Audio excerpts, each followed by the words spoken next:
ભાવનગરની LCB police પેટ્રોલિંગમાં હતી ત્યારે મળેલી બાતમીને આધારે પ્રભુદાસ તળાવમાં સંઘર્ષિયા હનુમાનજીની મંદિરની પાછળ જાહેરમાં જુગાર રમતા 9 શખ્સોને ઝડપી લીધા હતા। ભાવનગરની એલસીબી પોલીસે જુગાર રમતા સતીશભાઈ લક્ષ્મણભાઈ મકવાણા, જનકભાઈ કિરણભાઈ ગોહેલ, કાસમભાઈ ઇબ્રાહીમભાઈ શેખ, જાહિદભાઈ અલીભાઈ સિદાતર, હરેશભાઈ અશ્વિનભાઈ મકવાણા, અશ્વિનભાઈ લક્ષ્મણભાઈ મકવાણા, ચિરાગભાઈ ધીરુભાઈ મજેઠિયા, કાનાભાઈ અરવિંદભાઈ વાઘેલા અને અતુલભાઈ પુનાભાઈ પરમારને ગંજી પત્તાના પાના અને રોકડા રૂપિયા 1,05,400ની સાથે ઝડપી લઈ ઘોઘા રોડ પોલીસ સ્ટેશનમાં ધોરણસર ગુનો નોંધાવી આગળની કાર્યવાહી સોંપી હતી।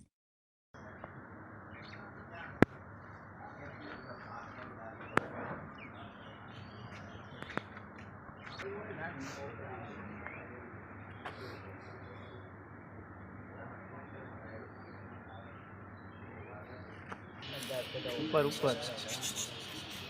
चेक ने एकला लेवा पड़े ऊपर ही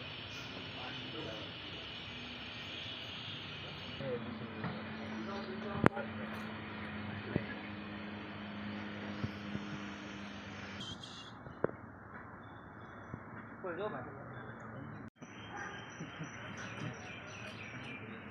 बढ़िया मस्त फोटो